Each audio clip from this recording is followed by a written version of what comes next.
Star Wars Battlefront II. This has been a big thing this week. Yeah, huge. Boy, where do we even begin with I have this? no There's idea. so many components to the game. In a galaxy far, far away. Is where Let's pick up where we left off last week, which was, you're 3 missions into the campaign. It's surprisingly fun. I'm really into it. What happened after that point? So whoever put together that trial and cut it off after 3 chapters, ingenious move, because that's where it falls off. And it completely falls off like you would not believe. Gameplay, story, what are we talking about? The gameplay remains consistent, and the gameplay wasn't the driving force of it. What I liked out of the gate was Iden Versio and a story being told from the Imperial perspective. Yeah. You know, that feeling of, holy crap, there's stormtroopers around me, and they're on my side. I'm not supposed to shoot them. Like, that always messed with my brain. Like, I want to shoot. Well, nope, don't do that. So what happens next is it transitions to Luke Skywalker for a mission, and that becomes the beginning of kind of a repetitive process of introducing heroes over and over and over. I don't want to say who they are for the sake of spoilers for people who want to go through it. Is it kind of clumsy, just jumping to somebody else? It's super clumsy. Oh, no. It derails the narrative, but it's already been, at this point, it's already been completely destroyed by a plot twist that just kind of goes against everything, and it is so poorly handled, and there's no coming back from that. So then it's like, well, that's not great. So then you're just kind of bouncing from hero to hero, and you start thinking, like, why is this happening in this game? Like, why am I going from hero to hero? And it's like, oh, some of these guys, like, I have to pay for them for multiplayer. Like, so this is kind of a trial. And it's like, were these characters just kind of wedged into the framework to make me think about wanting to buy them, you know, play more of the multiplayer, buy more loot crates to get credits, you know, get dupes, you know, duplicate cards to get me more credits. Like, it all seems to kind of be diseased the entire game. Is there saving it? And we'll definitely get into all that stuff. But if I just want like a AAA Star Wars campaign, is it an okay time still to go through if I just divorce myself from all microtransactions, all of the multiplayer nonsense? Yeah, I mean, it's short. You know, you can get through it in like 5 hours or so. I think that's what I clocked my time being. There's a nice payoff at the end. The plot, like, there's a big moment that happens right at the end, like in the last like 15 seconds. You're like, okay, that's cool. And you're like, well, now I got to wait for a sequel. Will they ever make it? And it's like, well, no, they have those seasons coming out, the seasons of content, which follow Iden's story. So there's going to be hopefully more resolve there. Although there is like a lot of time passage, so they could continue her story before the time passage happens. I don't know. Didn't they tease some Last Jedi tie-in in one of those things? Yeah. Okay, so it's jumping to that timeline? Yes. Good God. Okay. Yeah. I don't want to say who you play as in the campaign, but there are some interesting things. Yeah. So yes, to answer your question, is it an okay time? Yeah, it's okay. Just don't expect this grand new story, which I thought it was starting out to be. You know, the Imperial perspective, seeing Star Wars from that angle, you know, is controversial and different. And, you know, as a big Star Wars fan, it was cool to see that, like what's going through their minds, not just the Rebel Alliance, right? Yeah. But yeah, that all just kind of falls apart and becomes a mess. Okay, so what is the overall overriding sensation? Where's the big talking point with this game then? The microtransactions. And why? I'm still confused about how they actually are implemented in the game. Well, I mean, it's pay to win. I mean, straight up, like, we could have one of the best Star Wars multiplayer experiences of all time, but we have this crap in the game that is just like making an unbalanced battlefield for everyone. So no matter who you are, you're not going to come on there and be like, okay, we all have a fighting chance. You know, Johnny over in Kentucky, he might have an A-wing that has 20% faster turning radius than you, and its weapons, you know, with the mods on it, do 40% more damage, 30 to 40% more damage. That's unheard of. Like, this who isn't designed like this? These star cards you're buying in these loot crates. It's not giving you little bumps most of the time. It's significant, not like 1%, 2%, 5%. You know, even 10% would be like, holy crap. And that's like the base model for most of these star cards, which have 4 levels. So it's like 10, 20, 30, 40, or 10, 15, 20, 25%. It's ridiculous how uneven the surface can be at times. Okay, so I'm still confused about this, but you can unlock those star cards on your own? No. Not at all. You have to pay. Well, here's the thing. Yes, so if you have crafting material, you can unlock a card of your choice. But where do you get the crafting materials? You're getting those in loot crates or one-time challenges that you can complete. But you're getting like, okay, you completed this challenge, you get 15 crafting material. What's that going to do for me? Not much. That's like a third of the way to where I need to be. Okay. So it's the loot crates. It all falls onto these loot crates, which you buy with in-game currency, but they are not doling out money like you would expect. Like, so you win a match, it's a big, like 30, 40-minute match, you know, like this huge battle. Maybe 40 is a little extreme on the time, but you're in there for a while, and then you get 300 credits, and a crate that you want is 4,000. So it's like, okay, that's a day of my life to get a crate, and you're hoping to get stuff that will put you ahead of other players, right? So you open your crate, and you might end up getting an emote for the Emperor, or, you know, like a victory pose. Yeah, or a victory pose for someone. You're like, well, that's a waste. Yeah. Or a card for a different class you don't play. Or, you know, let's say you don't even play like Starfighter stuff. You might get like something for like a land speeder, and you're like, that's great. So what did they change? All I saw is some headline about them reducing something by 75%. Yeah. So you also use the same currency, the same currency that you're using on loot crates, you're using on the heroes. So you have this conflict of goods now, right? So you're like, well, I should be saving up for cards that will make me better. Like there's one in particular, like called Bounty Hunter, which will give you a 20 at the highest level will give you 20% higher battle points per round. And battle points are what you use in game, in mid match to be able to play as, you know, the heroes or vehicles. So that's very important because those things can wreck, right? You get like Kylo Ren, and you're going to be racking up the kills, right? So being able to get 20% more battle points is huge for every kill, everything you do. That is such a pay to win tactic, right? So, you know, you're like, well, I want to get that. But then at the same time, it's like, boy, this is Star Wars. I'd really like to play as Darth Vader or Luke Skywalker. But to go back to the campaign, you get a taste of them. They're locked. They're 15,000 credits. And before people complained, they were 60,000. So wrap your brain around that. You win a match, you get 300 credits. 60,000 is what they were intending for launch until people complained and downvoted that Reddit post, making it the most downvoted Reddit post of all time. Yeah.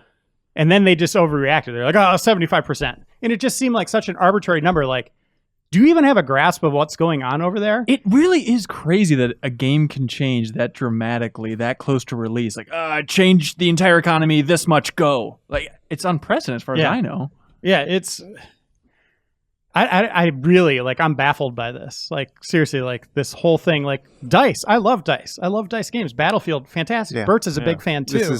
I'm really worried about Battlefield next year. Oh, God. If they do this to Battlefield, I mean... I wonder how much they're just thinking that maybe a casual crowd would be more open to the end, that Star Wars crowd would be more willing to pony up and pay extra for this stuff. I don't know, but Battlefield, you know, like, all the unlocks are more aesthetic, you know, like everything in the crates are aesthetics. Nothing really changes the dynamic of the balance. You can still buy upgrades you want. You don't have to wait for a loot crate to get the right sniper rifle scope that you want. You know, you can just spend the credits on it. Hopefully. And like if all this changes, you know, Blake Jurgensen gave a talk this week, and he was talking about how they thought Battlefield 4 was a big missed opportunity for them. Because who's Blake Jurgensen? He's one of the executives, the CFO, I think. So he was saying Battlefield 4, we still have such great engagement with it. We just didn't capitalize on that market. You know, I'm really worried about Battlefield now. I have no faith whatsoever in EA as a publisher. Like at this point, I just don't. It's been a rough year. Go ahead. Here's the thing too. There's an unknown quantity to this. Like when you're in battle, and let's say you start really getting accustomed to like, okay, someone threw a thermal detonator, I'll be safe over here. Right? You start to know ranges and know your way around the battlefield. But when they start changing the blast radius on them, for Bertz throws one, it's at 5. You, Hansen, throw one, and it's at 7. That dramatically changes it. So it's like you don't know it until you die. And then this isn't unheard of for games to show you the payload of your opponent, right? But in this game, they show you the star cards that were used to kill you. And that is, I mean, it's like that EA or that Activision patent Yeah. of like, oh, hey, look at this. You know, Bert's killed me with a thermal detonator with a level 4 thermal detonator. I should get that. That seemed really powerful. So all around, it just feels really evil, out of character for DICE. And again, to go back to my point, like, this could be, like, probably hands down the best Star Wars multiplayer experience, because like, when you're just in there having fun, it is fantastic. Oh, great. Okay. It is gorgeous. It plays well. Those weapons pack a punch. Playing as the heroes is really good fun too, and it feels like a nice reward for doing well on the battlefield. But again, you know, you could have that progress halted by something you don't feel is fair, and someone like having a level 4 card when you're standing toe-to-toe with them, and, oh, hey, he had 30% more shield. Great. It just sounds like it totally removes any competitive element from the game. It becomes like a metagame bullshit. And we've Time seen sink examples and money of sink. this. We've seen examples where, like, when you mess with the competitive balance of a game, there's a revolt. Is EA operating in a vacuum? Do these people not look what happens to other people? But I think, I mean, without having inside knowledge, I'd imagine the business people are looking at people like 2K, right, with NBA this year and seeing like, wow, you put more microtransactions, get more out of it. Let's just roll with that, and not necessarily. I mean, it's tough to put concrete numbers, I guess, on like, the multiplayer community is going to be a little more riled up. Whereas here, it's like, hey, there's a bigger dollar sign over here. Let's just go for that. Is it just that simple, do you think? Everything needs to be done with consideration, and this clearly wasn't. You know, like, I don't know. I feel like I'm curious if Bob Iger's going to call EA and say, what are you guys doing to my brand over there? Yeah. You guys screwed up one of the games already and you're going back to the shop with it. You've pissed off our entire community right before we're about to launch a huge movie. Yeah. Like, what the hell are you doing, EA? It's really crazy. I mean, to think of like the arc too of Battlefront 2, like Battlefront, there are defenders out there for the first one. It's like, okay, could use some more content. Then to get out of the gates and say single player campaign in this one, I was like, this seems perfect. It's exactly what I want. And now for multiplayer, just to be, I mean, is it just a miserable experience? Is it just grating? What is the word? It's really like I said in my review, it's fun. It's big, bombastic, and fun. And, you know, you can have a great time with it until you start really seeing like, man, we were toe to toe. I was on this kill streak. If I could have killed a couple more, man, I could have got my hero. That guy killed me with a level 4 card. You know, it's like, that guy's a whale. He's got all 4 level, you know, all 3 of his cards are level 4. You start thinking about that more than just the conflict itself or your skills. And I think that's really unfair to the player. And it's a shame too, because man, this game is lovingly made by DICE. Like, it is seriously, like, these battles are fun. The maps are unique. They, you know, take advantage of the Star Wars universe in different ways to really like change the dynamics of the battle. I love that. But yeah, it just all comes down to just this evil, insidious, awful microtransaction model. It's predatory. It's terrible. JV, is there any chance you're going to play this? No, no. Like, I might play the single player, but I'll never touch that multiplayer. Like, no, that no. I mean, I wish they could just get rid of it, but at this point, it's too late to get rid of those cards because people are already investing in them, right? Now they can start tweaking the numbers on them. You know, have people spend a lot of money, and they can start lowering the percentages to balance it out a little more. But like, the whales have already spent their money, and they'll get pissed. Or they are, yeah. And you know they're planning, like, there's only 4 tiers right now. You know, 5, 6, and 7 are like... Oh, God, yeah. Are they going to be expanding that? I mean, it only goes up to 4. That's a weird number, right? I guess so, yeah. Hey, guys, remember that one year EA was voted, was it the worst company No, in that was 2 years in a row. That was 2 years Yeah. And, you know, at that point, I was like, no, Comcast still exists. Yeah. There's no way. Yeah. And it's, you know, to speak to EA, they did the right thing, right? In like, okay, we answered your call. You wanted more content. You wanted a single player campaign. We set up 3 separate studios to give you a new story-driven experience with someone you haven't seen in Star Wars before. Unfortunately, that didn't pan out, but on paper, great. Criterion, we had them do space combat to really up that up, and that's the best part of the game, in my opinion. Okay. Like, it is super fun to fly around in like the debris of a Death Star, it really is. and have dogfighting. And when you're going against skilled players, like, it is intense. You're zooming along the surface of Star Destroyers, trying to outrun like torpedoes. It's awesome. And then you have DICE, one of the best multiplayer manufacturers out there, working on, you know, their second round with this game and really upping the scale and doing more things with it.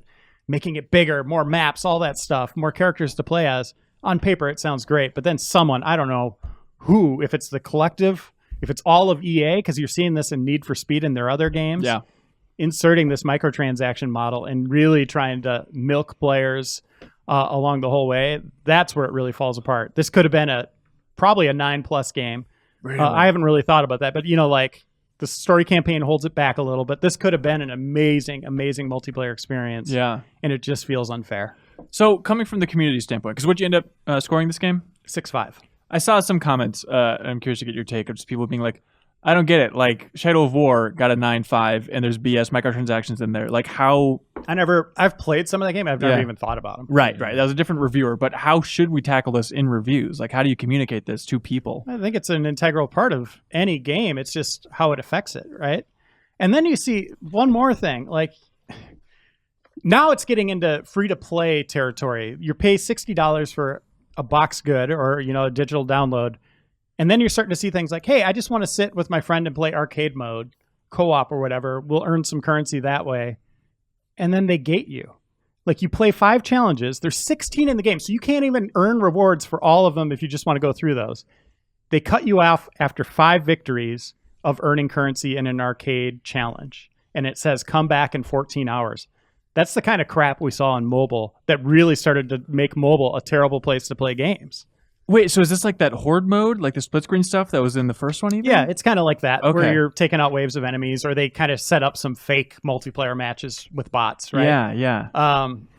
And that stuff's fun because you're using the heroes and they give you access to everything, but then they cut off the currency that you need to use to buy the loot crates that can help you in other modes. So you can't pay to get rid of that timer, but it's just cutting you off from finding any it's other just way like other than... go do something else. Hey, kid, you're done here. Like, go play multiplayer. Go buy some loot crates. Go, play the campaign. God. It's awful. And it seems like the genesis of all this is you hear this from both developers and publishers is $60 doesn't cut it anymore. Right. When it comes to how expensive games are to make. Just charging $60 doesn't pay for the game. And I think we're a little bit spoiled in America that we still get games for $60. Yeah, but what's interesting, like I'm really curious, like would you guys rather pay like $80 up front? Yeah, absolutely. I would pay like 90 to 100 if it meant like an even playing field. Yeah, like for multiplayer. If it's a quality product, hell yeah. Like I was talking with someone about this the other day. Like Titanfall 2, I'd pay $100 for Titanfall 2 as is, like straight up for that campaign and that multiplayer. Not a question. Would you pay $4,000 for Wolfenstein 2? I would kill everyone in this room for Wolfenstein 2. Wow. Luckily, Bethesda sent copies here. I'd rather keep the money than have our lives. That's great. Anything else you want to get off your chest, Reiner? Is that everything? I mean, I could talk about this forever. I mean, it really is unfortunate. But one thing I'll say to the $70, $80 games, EA's been launching all their games now. 3 days early, you get the deluxe edition for $80. Mm-hmm. So I went to Target last night, and I was just kind of taken aback because I thought only the digital edition was out early through EA Access or whatever. But it turns out the retail version of the deluxe edition is out, and then 3 days later, they'll add the standard edition. So they are kind of testing a higher price point, right? And other people chimed in, like Gears of War did that. Like there's certain other games. So it seems like the industry might be moving that direction to a higher price point. But let's face some facts here. These, they have investors. EA has investors. They're always looking at the bottom line, making more money. They know loot crates and microtransactions will always get them, more money. They'll keep them in the game and have the higher price. That's probably what's going to end up happening. Maybe they won't be as evil. Maybe more like Overwatch, just cosmetics, which doesn't affect the flow of game at all. I'm totally fine with that. That seems like such a simple line in the sand. Just adhere to it. And think about it. Make it a fashion business. Yeah. I mean, Star Wars is ripe for that. You could have different rebel officers' outfits, Imperials, clone troopers. Man, you can do whatever you want with Skywalker those. outfits. Yeah, I mean, different Luke faces before and after that car accident. Oh boy! They introduced a new version of Han Solo, a different look for him in this game in the campaign. But it's just like, nope, you're spending money to make these guys more powerful. That's all you're doing. Thank you so much for watching this excerpt from the Game Informer Show podcast. You can subscribe to the audio version and listen to new episodes airing every Thursday. We cover big games on the horizon, games that we've just reviewed. We have long-form developer interviews, a lot of fun stuff. So check it out every Thursday.